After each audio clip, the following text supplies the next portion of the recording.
your crossroad. The 5 things you need to be aware of. Okay? It's conflict and choice. Deciding, are you ready to let go of the man in you and become that gentleman? Are you ready to let go of that woman in you and become a lady? That's conflict and choice. The conflict is going to be deciding. The choice is what kind of lady you're going to be, what kind of gentleman you're going to be. And the reunion is, before you make that decision, you go back and visit each and every man you ever been, the ones you like. Don't live on the past negatives. That's feeding God's spirit with negative energy. Just remember the good things and bring them to your present and to one man. If it's 6 different men you've been, then it might be 6 different things, and make sure they all within this one man. If there's good things that makes your spirit feel good, bring them. No different than a woman. You understand that? The things, the woman you've been, make them in that one lady. The man he been, make him into that one gentleman.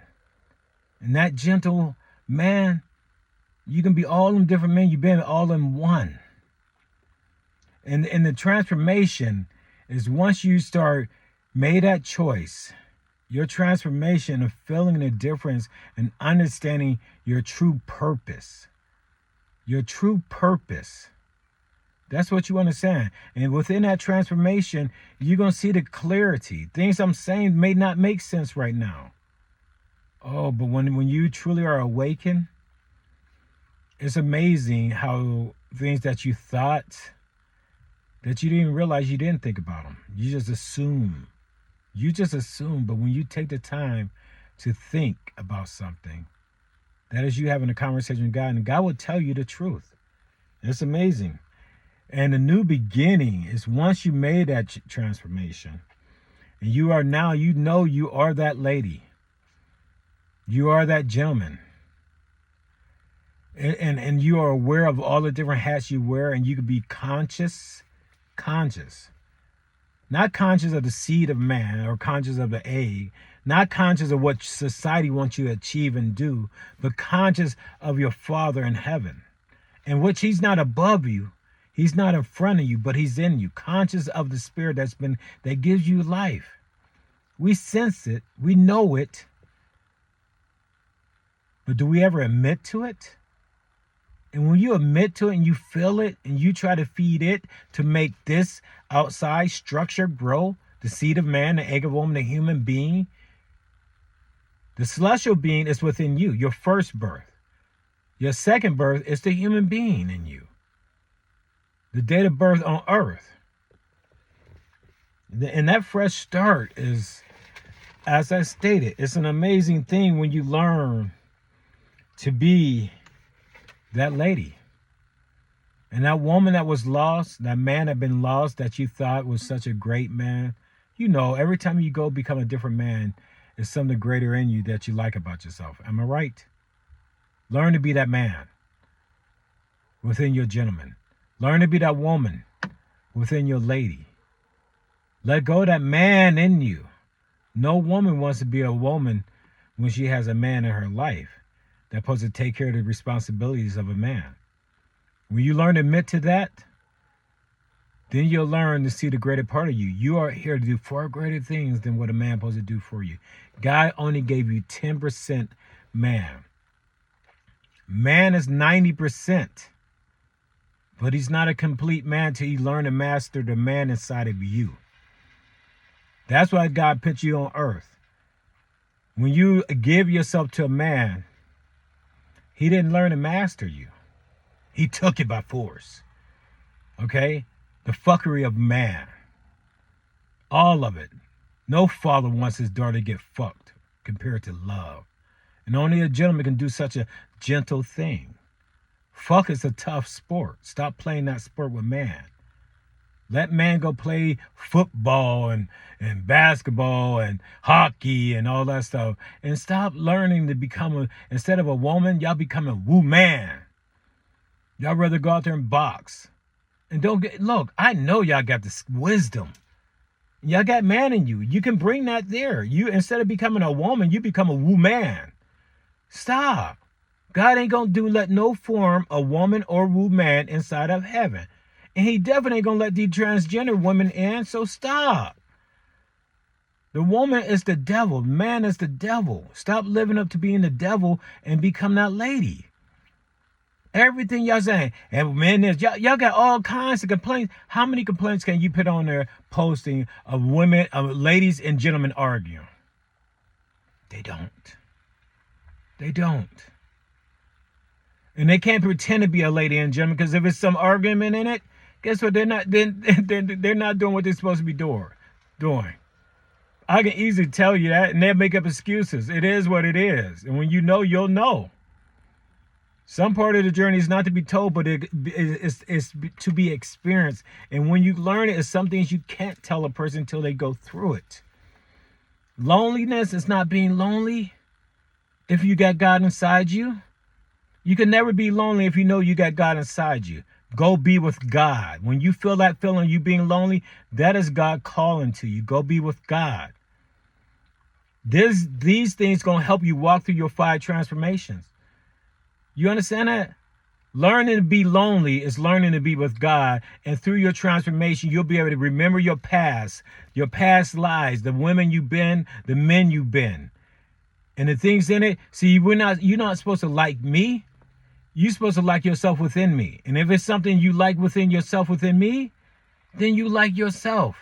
You're supposed to learn yourself within others. That's what we do. We grow off of each other. We learn from one another. We are connected. We are one. And the one that makes us one, common amongst all of us, is the Spirit of God. That's what's common. It's not, I don't have the same seed as your father. I don't have the same egg as your mother. Okay, my mom don't get your mom's egg. Your daddy don't get my daddy's seed. Nor do I, okay? But guess what? We do get that life force that gives us life, and that is the spirit life of God. We are spirit children. Understand that.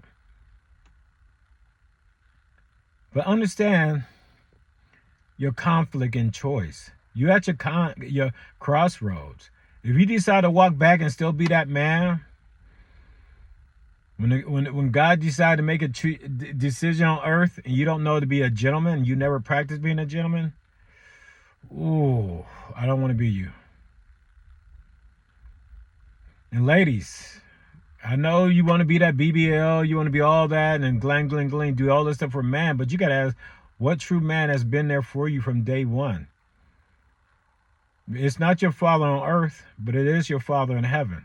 And if your father on earth haven't been there for you, why would you ever trust any man? Any man. Because if your daddy was a gentleman, he would have never left your side. He would have made a way for him to be there, for himself to be there. Period. So God gave you enough man in you, so you should never need a man, want a man, or ask for a man. You have to believe in the man that you have within yourself and know that's all the man you will ever need. And ask God for a gentleman. Ask God for a gentleman. A gift from God is not a man, but it is a gentleman. And when you ask for that gift from God, then you have been blessed. Because God don't want his daughter carrying around that man to respond. That's why he created man. That's why he put him on earth first to clear a path and build a house. He sent you next, his daughter, to make that house in a home. But what you're inviting in your home is a gentleman. You've been inviting a man inside your home. That's the first mistake. A man and woman goes to the house. A lady and gentleman goes in the home. You run that home.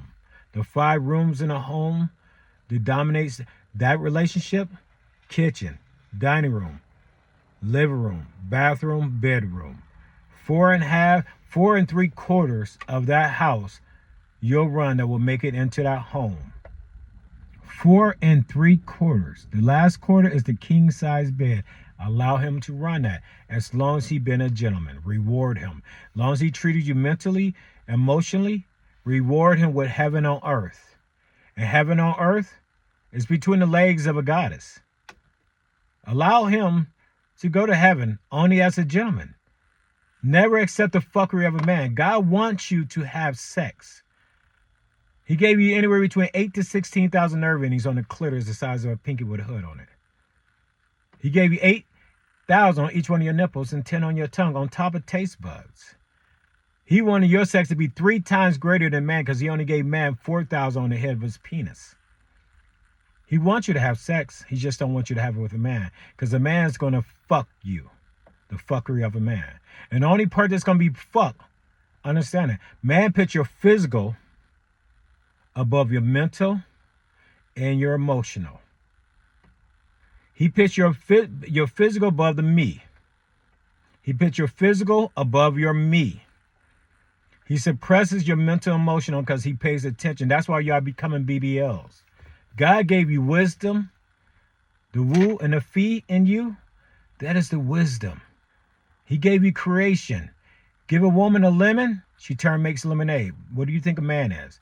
When you turn a man into a Gemini, a gentleman, when you turn a man into a Gemini, you just made a lemon into lemonade. You give a lady a house. See, you don't invite a woman into your home. She cannot make it a home. Even though she got the woo of a woman, only what makes a greater mother is a lady. A lady of the house makes it into a home. The lady of the house makes it a home. Understand the vocabulary. Speak the vocabulary. It speaks for you. Ask God, what do I mean? Recite it to him. He'll explain it to you. It's a beautiful thing. The words I speak is not mine. I don't own them. I am nothing but mere messenger of God. My job is to speak it to you. I hope you listen. I hope you hear. I hope you understand who you are. But have a blessed day.